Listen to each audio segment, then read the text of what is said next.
خلیفہ کے ہم ہیں خلیفہ ہمارا، وہ دل ہے ہمارا آقا ہمارا، ہمارا ہمارا خلیفہ ہمارا، وہ دل ہے ہمارا آقا ہمارا، وہ دل ہے ہمارا آقا ہمارا۔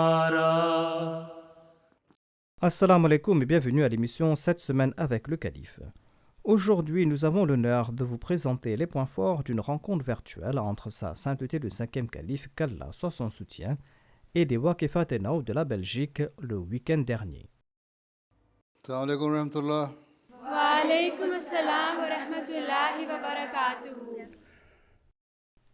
Dimanche, des Waqifat et Naou de la Belgique ont eu l'honneur de participer à une rencontre virtuelle avec Sa Sainteté le 5e Calife, qu'Allah soit son soutien. Les Nasirat et les Lajna étaient réunis à la mosquée Baitul Moujib à Uccle à Bruxelles. La rencontre a débuté avec une telawa, un hadith et un poème. Ensuite, les Waqifat et Naou ont eu l'occasion de poser des questions sur une série de sujets. پیارے حضور، دعا ہے کہ جنگ نہ ہو، لیکن خدا نخواستہ اگر جنگ ہو جاتی ہے تو جنگ کے بعد ہمیں کون سی فصل اگانی چاہیے؟ جنگ کے بعد جو حکومت میں کہے گی نا یہ فصلیں اگاؤ، وہی جو ہر علاقے میں ہر ملک میں وہاں کے مخصوص حالات کے مطابق فصلیں اگائی جاتی ہیں۔ ہر فصل ہر جگہ تو نہیں ہو سکتی۔ یورپ میں سردیاں ہوتی ہیں، یہاں چاول نہیں کاشت ہو سکتا، اور بعض فصلیں ایسی ہیں جو گرم علاقوں میں نہیں ہو سکتی۔ تو ہر علاقے میں ان کے حالات کے مطابق فصلیں اگائی جاتی ہیں۔ جو بھی اسٹیپل فوڈ ہے اس کو اگانے کی کوشش کریں گے، وہی لگاؤ گے، جنگ کے بعد ہو یا جنگ سے پہلے۔ جو لوگ وہاں کھاتے ہیں، جو ان کی اسٹیپل فوڈ ہے، وہی کھانا جو ہے روزمرہ کا، اسی کو انہوں نے کھانا ہے، اس لیے وہی اگائیں گے۔ اور اس کے لیے اگر حکومت قائم ہے تو حکومت خود ہی رہنمائی کر دے گی کہ کیا اگائیں، اور ذمہ داروں کو خود ہی پتہ ہوتا ہے۔ بعض دفعہ حکومت پالیسیاں نہیں بناتی تو ذمہ دار خود اپنے حالات کے مطابق فصلیں اگانی شروع کر دیتے ہیں۔ جنگ عظیم دوم کے بعد رشیا میں بڑی تباہی ہوئی تھی تو روس کے ذمہ دار خود اپنی اپنی فصلیں لگاتے تھے، اور پھر وہ شہر میں لے آتے تھے فصلیں۔ شہر والوں کو کھانے کو کچھ نہیں ملتا تھا تو وہ شہر کی بنی ہوئی چیزیں بارٹر کے طور پر، وہاں کرنسی نہیں پھر کام آتی تھی، بارٹر ہوتا تھا، ایکسچینج۔ وہ جنس لے کے آئے اور یہاں سے بازار سے اس کے بدلے میں چیزیں لے کے چلے گئے جو شہروں میں ملتی ہیں۔ تو اسی طرح کے حالات ہوتے ہیں، پھر جب حالات ہوتے ہیں تو پھر ایڈجسٹ کر لیتا ہے انسان۔ اور جو کھانے پینے کی چیزیں ہیں وہی اکثر کھانے کی عادت ہوتی ہے آپ لوگوں کو، وہی کھانے مقامی لوگ کھاتے ہیں، وہی آپ لگائیں گے، وہی اگائیں گے، اور وہی وہاں بہتر ہو سکتی ہیں۔ حضور، بیلجیم میں ٹیچر کو اپنے مذہب کو ظاہری طور پہ دکھانا منع ہے۔ میں ٹیچر بن رہی ہوں اور میرا سوال یہ ہے کہ میں پڑھاتے ہوئے اپنے مذہبی ویلیوز کو کیسے انکارپوریٹ کر سکتی ہوں تاکہ میں اپنے اسٹوڈنٹس اور کو فیلوز کو اپنا مذہب بہتر سمجھا سکوں۔ ظاہر ہے کلاس میں جو ٹیچر پڑھا رہی ہو تو اس کو اپنا چہرہ دکھانا پڑے گا، ٹھیک ہے، اس کے بغیر تو ان کو سمجھ نہیں آئے گی۔ اور سیکنڈری اسکول میں پڑھانا ہے یا پرائمری اسکول میں پڑھانا ہے؟ پرائمری اسکول میں۔ تو وہاں تو ویسے ہی بچے ہوتے ہیں، اس لیے ان کے سامنے تو ویسے ہی کھلے ہو کے آنا پڑے گا تاکہ ان کو سمجھ آئے، ان کو سمجھانا بھی پڑے گا۔ حیا دار کپڑے ہونے چاہیے اور سر ڈھکا ہونا چاہیے، ہیں؟ جی حضور۔ اور اس کے بعد جس طرح مرضی پڑھاؤ، اور اس کو کہہ دو کہ یہ لباس ایسا ہے جو حیا دار ہے، اور میں سمجھتی ہوں کہ اپنی حیا کو قائم کرنے کے لیے میں اس کو پہنوں، قطع نظر اس کے کہ مذہب کیا کہتا ہے۔ اور مذہب مجھے میرا سکھاتا ہے، وہ یہی سکھاتا ہے کہ حیا دار رہو۔ اور یہ آج کا مذہب نہیں ہے، یہ تو ہمیشہ سے ہر مذہب کی تعلیم یہی ہے کہ حیا جو ہے وہ قائم رکھو۔ حضرت موسیٰ جب گئے تھے ہجرت کر کے اپنے علاقے سے مدین میں، تو وہاں جب وہ دو لڑکیاں کھڑی تھیں، وہ حیا کی وجہ سے مردوں میں نہیں جا رہی تھی نا پانی پلانے کے لیے اپنے جانوروں کو، ٹھیک ہے، ان میں حیا تھی۔ اور انہوں نے کہا ہم جب تک یہ مرد نہ ہٹیں ہم پانی نہیں پلا سکتی، ہم ان میں مکس نہیں ہو سکتی۔ تو موسیٰ نے پھر ان کے جانوروں کو پانی پلا دیا اور وہ اپنے جانور لے کے چلی گئیں۔ اس کے بعد پھر آگے قرآن شریف میں ذکر ہے کہ ایک ان میں سے حیا سے شرماتی ہوئی آئی اور اس نے کہا میرا باپ تمہیں بلا رہا ہے، اور وہاں بھی حیا کا ذکر ہے۔ اس کا مطلب حیا ہونی چاہیے عورت میں، یہ جس کو ماڈسٹی کہتے ہیں، اور اسی میں اس کی ڈگنیٹی ہے، اس میں اس کا وقار ہے، ٹھیک ہے۔ یہ قائم رکھنے کے لیے ہر مذہب نے اسی کی تعلیم دی ہے، صرف اسلام کی بات نہیں۔ اور اسی کو قائم کرنے کے لیے تم لوگ کہتے ہو عیسائی ہو، تو عیسائیوں میں حضرت مریم نہیں لباس پہنتی تھیں حیادار، یا جن کو تم کہتے ہو ننے ہیں ہماری خاص تعلیم دینے کے لیے، وہ بھی حیادار پہنتی ہیں۔ اس کا مطلب ہے کہ ایک تصور ہے تمہارے حیا کا کہ نیک عورت جو ہے وہ حیا میں رہے اور حیادار لباس پہنے، اور یہ میرا حیادار لباس ہے جس کی وجہ سے میں پہنتی ہوں، اور یہی میری تعلیم ہے، یہ میرا مذہب ہے، میرا مذہب بھی ہے اور میری اپنی پسند بھی ہے، کیونکہ میں نے جب مذہب کو قبول کیا ہے تو پھر مجھے ضروری ہے کہ میں اس کے تعلیم پہ عمل بھی کرنے کی کوشش کروں۔ یا تو میں مذہب نہ مانوں، ٹھیک ہے، اللہ تعالیٰ کہتا ہے کہ کوئی جبر نہیں ہے تو میں مذہب ضرور مانو، مسلمان ہو، اور اگر تم نے مان لیا، اسلام مان لیا، تو پھر اسلام کی تعلیم پہ بھی عمل کرنا ہوگا۔ اس میں کسی کمپلیکس کی ضرورت ہی کوئی نہیں ہے، کھل کے بات کرو، اور ہمیشہ ان کی مثالوں سے بھی ان کی مثال دیا کرو، تمام نبیوں سے، موسیٰ سے لے کے نیچے آؤ نا، کہنا ابراہیم کو مذہب ہے ہمارا، یہودیوں کو بڑا فخر ہے کہ جی ہم سب سے پہلے موسیٰ کا مذہب چلا تھا ابراہیم میں سے، تو اس لیے ہماری سپریمیسی قائم ہے زیادہ۔ اس کے بعد عیسائی اور مسلمان آتے ہیں تو ٹھیک ہے، تو پھر عمل بھی کریں۔ تو ہم تو اپنے مذہب پہ عمل کرنے والے ہیں، ٹھیک ہے، کوئی کمپلیکس نہیں ہے، جرأت پیدا کرو اور کھل کے بتایا کرو۔ ہاں اگر تمہارے عمل وہ نہیں ہے جو تمہارا مذہب کہتا ہے تو پھر تمہیں شرم آنی چاہیے۔ اگر نمازیں نہیں پڑھتی 5 وقت، اگر اچھے اخلاق نہیں ہیں، لوگوں سے اچھے طور پہ نہیں ملتی، لوگوں کا حق نہیں ادا کرتی، اور اپنے جو فرائض ہیں ان کو صحیح طرح انجام نہیں دیتی، تو اس پہ تو شرم آنے والی بات ہے۔ مذہب کے اظہار پہ تو شرم آنا نہیں چاہیے۔ اگر اچھی ٹیچر ہو، بچے خوش ہیں، اچھے اخلاق ہیں، تمہارے فیلو سٹاف ممبر تمہارے سے خوش ہیں، تو پھر کوئی مسئلہ ہی کوئی نہیں۔ جی، ٹھیک، جزاک اللہ حضور۔ میرا سوال یہ ہے کہ بعض اوقات انسان کو کسی دوسرے انسان سے بہت سخت تکلیف پہنچتی ہے اور اس کو اسے معاف کرنے میں مشکل محسوس ہوتی ہے، اس صورت میں ہمیں کیا کرنا چاہیے؟ آدمی کو اپنے جذبات میں کنٹرول ہونا چاہیے۔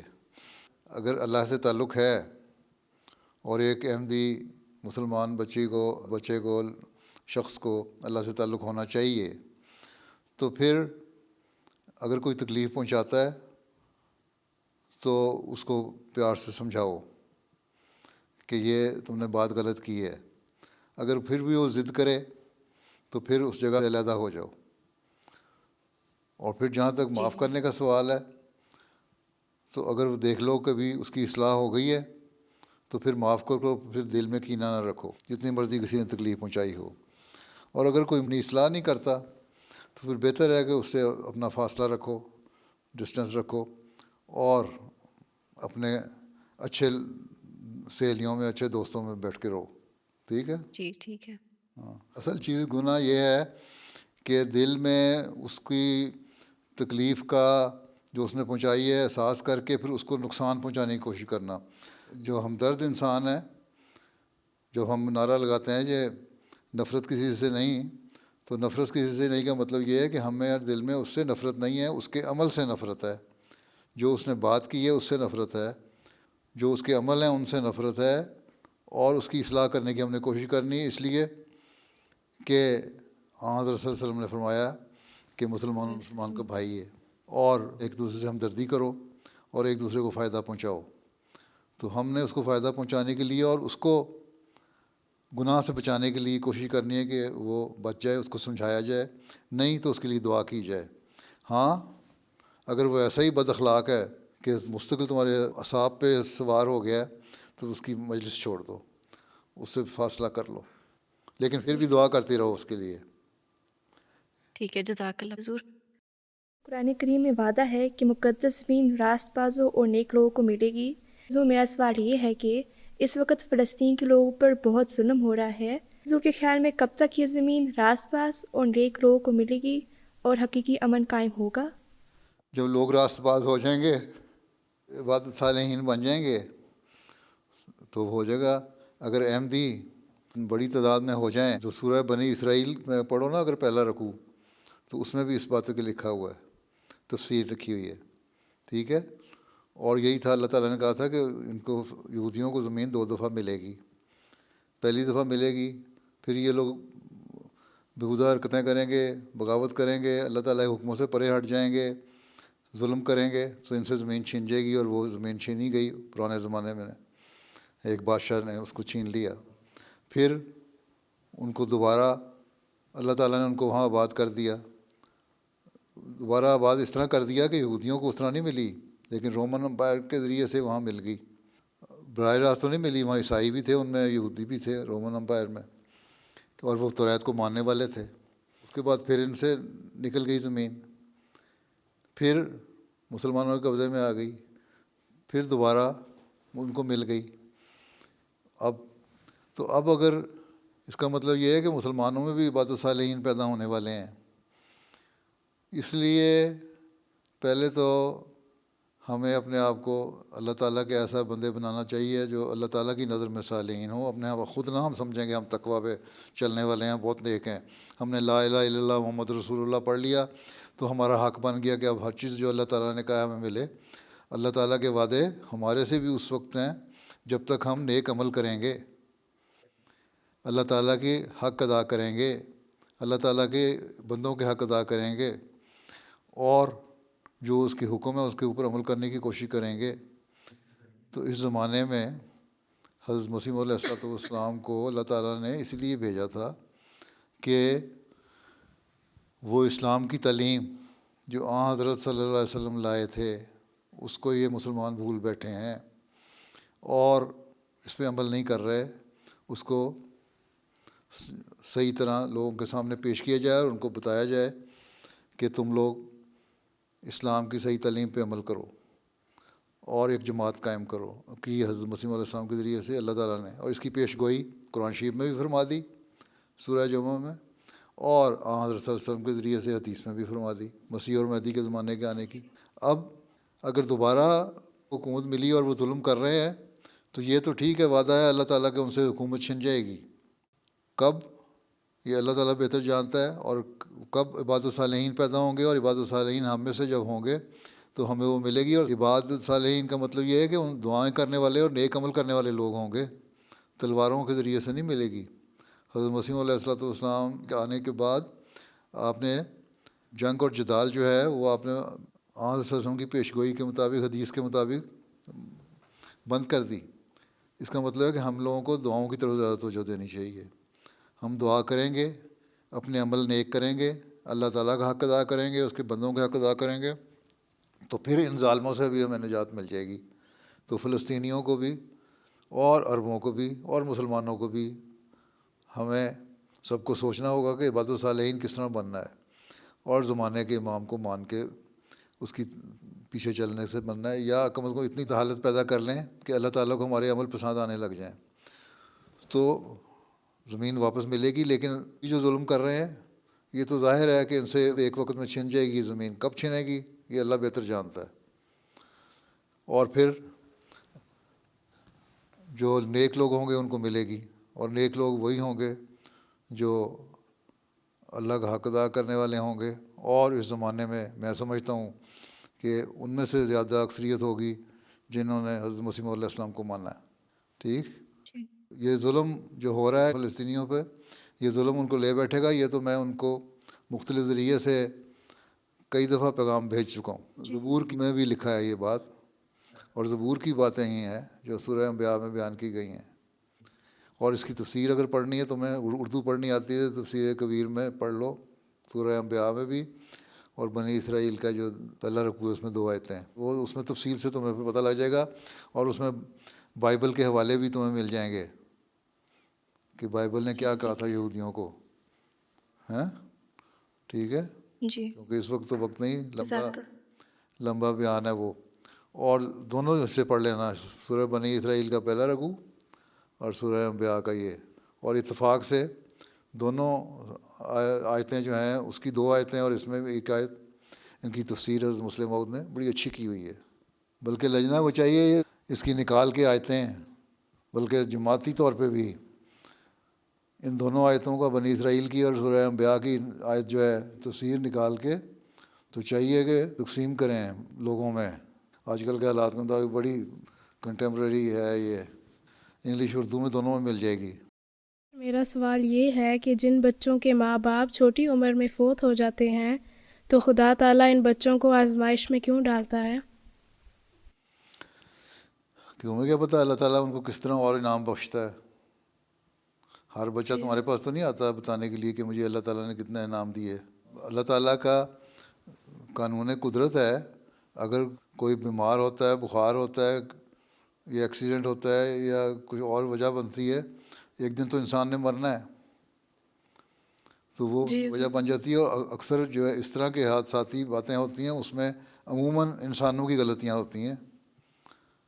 تو جب انسان کی غلطیاں ہوتی ہیں اس کے نتیجے میں اگر اس کو نقصان پہنچتا ہے تو یہ قانون قدرت ہے. لا آف نیچر یہی ہے نا. اسی لیے اسلام کہتا ہے کہ تم لوگوں پہ فرض ہے کہ جو یتیم بچے ہیں ان کو سنبھالو، ان کی پرورش کرو. اگر ماں باپ فوت ہو جاتے ہیں بچپن میں تو ان کو سنبھالو اور ان کی پرورش کرو، ان کو پڑھاؤ، ان کی تعلیم کا خیال رکھو. اگر ان کی جائیدادیں ہیں تو قرآن شریف میں یہ بھی لکھا ہے ان کی جائیدادوں کا خیال رکھو، اور جب صحیح عمر کو پہنچ جائیں، جب وہ سنبھال سکیں اپنی جائیداد، اپنے ماں باپ کی پراپرٹی، تو ان کے سپرد کر دو. اور ان کے پرورش کرتے ہوئے اتنا نہ کھاؤ کہ کو ہم ختم کر دیں ان کے بڑے ہونے سے پہلے بلکہ حضرت صلی اللہ علیہ وسلم نے فرمایا کہ میں اور یتیم کی پرورش کرنے والا قیامت کے دن اس طرح ہوں گے. 2 انگلیوں کو ملا کے بتایا کہ ہم ایک جگہ ہوں گے. اتنا بڑا مقام دیا یتیم کی پرورش کرنے والے کو حضرت صلی اللہ علیہ وسلم نے. جب اگر کسی وجہ سے فوت ہو جاتے ہیں ماں باپ اور بچے یتیم ہو جاتے ہیں تو معاشرے کا، سوسائٹی کا، جماعت کا کام ہے ان یتیم بچوں کو سنبھالے، پڑھائے، ان کی بڑھوتری کرے. اگر ان کے پاس وسائل ذرائع نہیں ہیں تو ان کو پوری طرح وسائل مہیا کر کے ان کی تربیت کے سامان پیدا کرے. اور اگر ان کی جائیدادیں ہیں تو اس میں سے ان کو بھی سنبھال کے رکھے اور جب بڑے ہوں تو ان کے سپرد کر دے. اور اگر کوئی پرورش کرنے والا ایسا ہے جس کے پاس اتنے وسائل نہیں ہیں کہ ان کی پرورش صحیح طرح کر سکتے تو پھر مناسب طور پر ان کی جائیداد میں سے تھوڑا تھوڑا ان پہ اوپر خرچ کرتے رہو جس طرح ان کے ماں باپ نے خرچ کرنا تھا.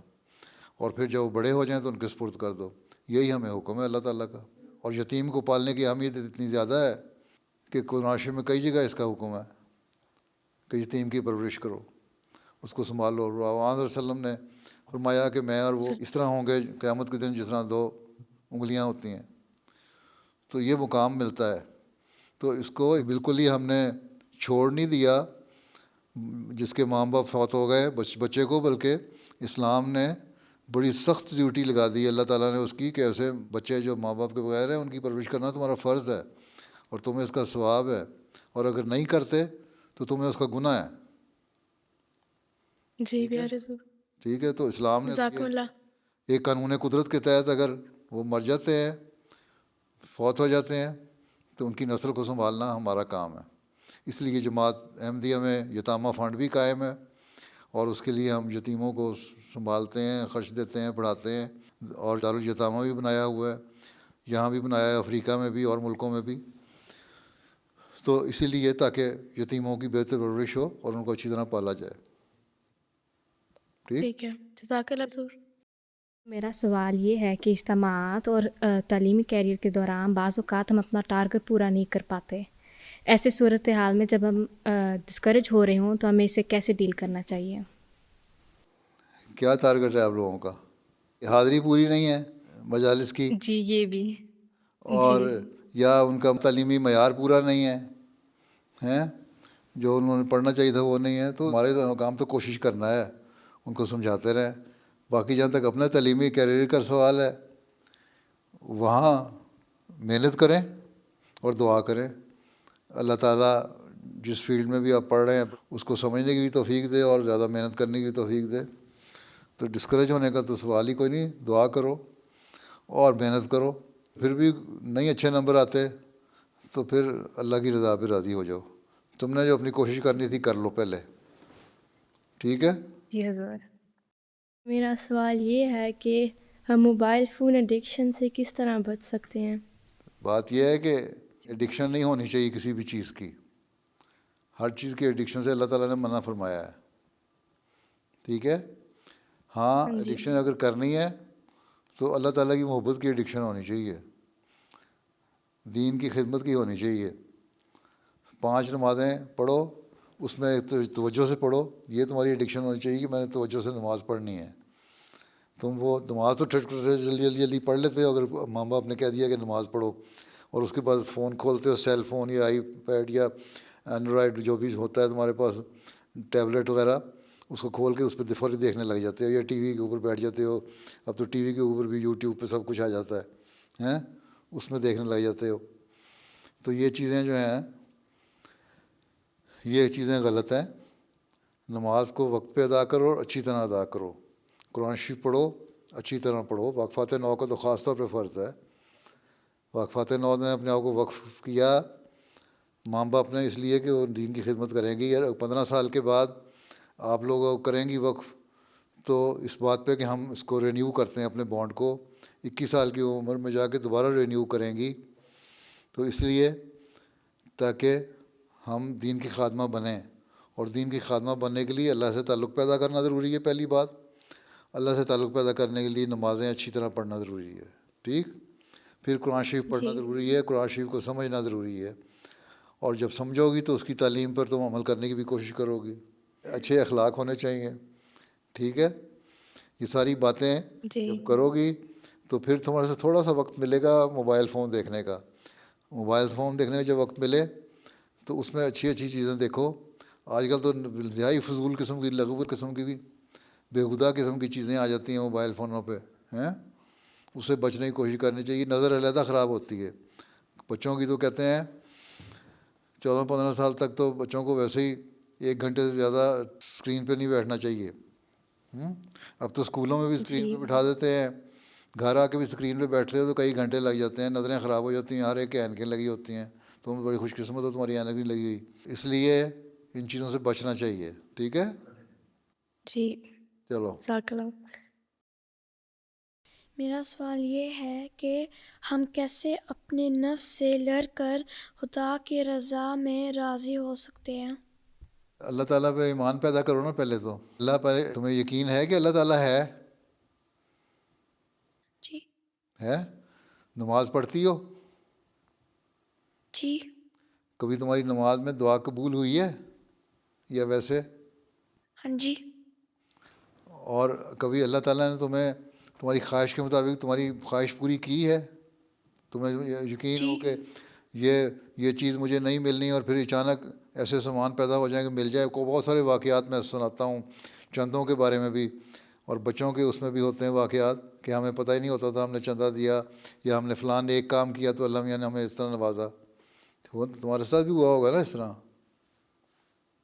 جی. ٹھیک ہے. تو دیکھو جب اللہ تعالیٰ اتنا پیار کرنے والا ہے، اتنی ساری چیزیں کرتا ہے، تو پھر ہمیں چاہیے نا کہ اللہ کی بات مانیں. اور اگر کبھی کسی وقت اللہ تعالیٰ نہیں ہمیں کوئی چیز دیتا تو راضی ہو جائیں اس کی رضا پہ.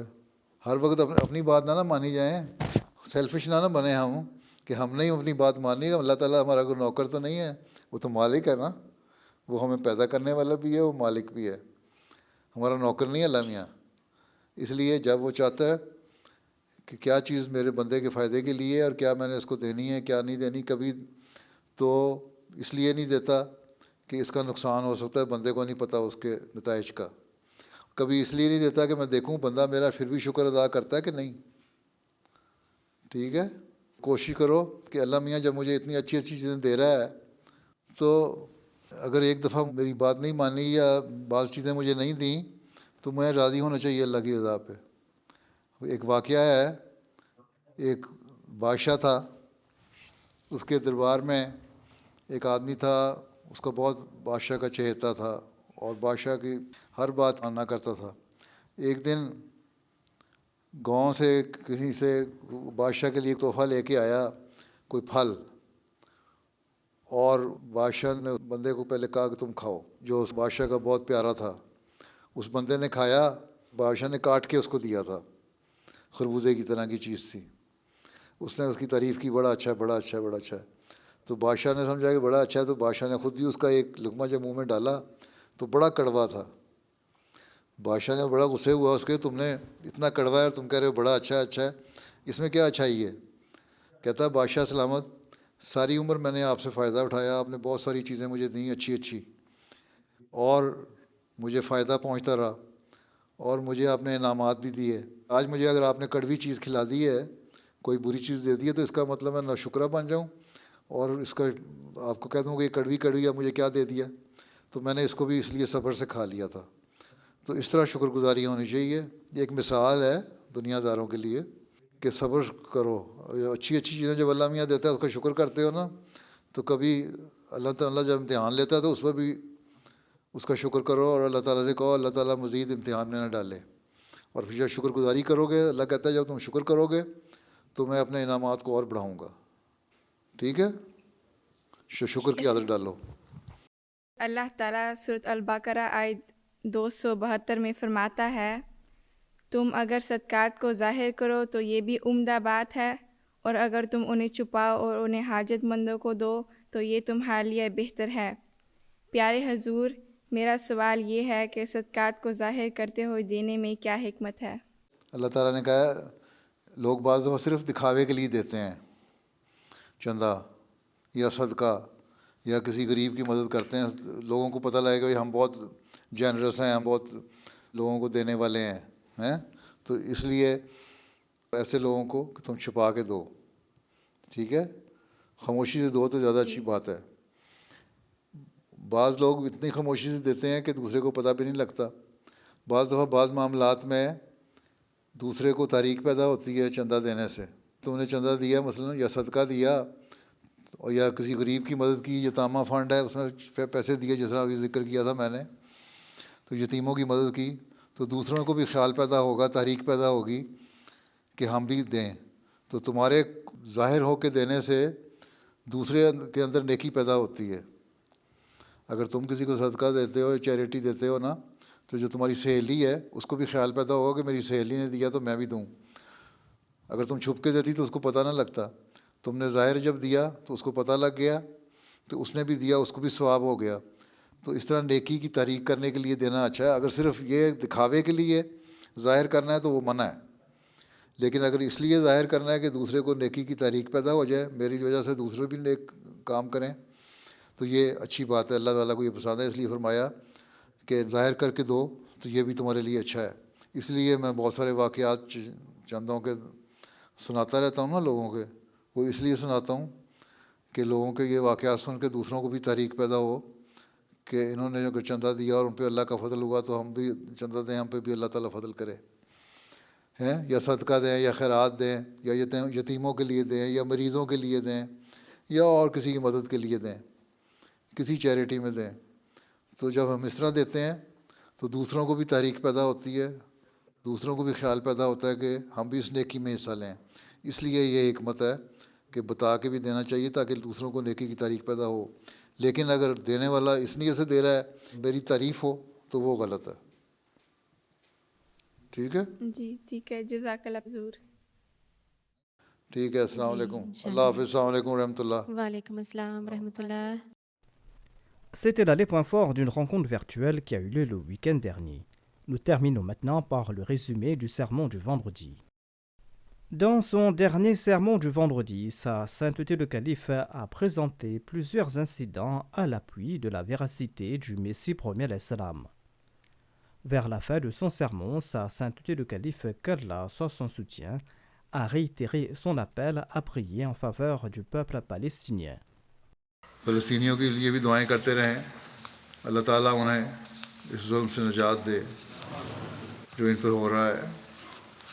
کہتے ہیں کہ اب چند دن کے لیے جنگ بندی ہے تاکہ ضروریات زندگی کی مدد پہنچ سکے، لیکن اس کے بعد پھر کیا ہوگا؟ مدد پہنچا کے پھر ماریں گے ان کو. اسرائیل کی حکومت کے ارادے تو خطرناک لگتے ہیں کیونکہ ان کی حکومت کے خاص مشیر نے کل پرسوں یہ اعلان کیا ہے کہ اگر اس جنگ بندی کے بعد پھر فوری جنگ نہ شروع کی گئی تو میں حکومت سے نکل جاؤں گا. تو اس قسم کے تو ان کی سوچیں ہیں، بڑی طاقتیں ہیں، باتیں تو کرتی ہیں ہمدردی کی بظاہر، لیکن انصاف کرنا نہیں چاہتی اور اس معاملے میں سنجیدہ ہی نہیں ہے۔ ان کو یہ علم نہیں، سمجھتے ہیں کہ وہیں تک محدود رہے گی، لیکن جو عقل مند ہیں ان کے وہ کہنے بھی لگ گئے ہیں کہ جنگ صرف ان علاقوں میں محدود نہیں رہے گی بلکہ باہر بھی پھیلے گی اور ان کے ملکوں تک بھی پہنچ جائے گی۔ مسلمان حکومتیں ہیں اور کچھ بولنا شروع ہوئی ہیں، جس طرح سعودی بادشاہ نے بھی سنا کہا ہے کہ مسلمانوں کی ایک آواز ہونی چاہیے، تو ایک آواز بنانا پڑے گی، اس کے لیے ٹھوس کوشش کرنی پڑے گی۔ اللہ تعالیٰ ان کو اگر یہ احساس پیدا ہوا ہے تو اس احساس کو عملی جامہ پہنانے کی بھی توفیق عطا فرمائے۔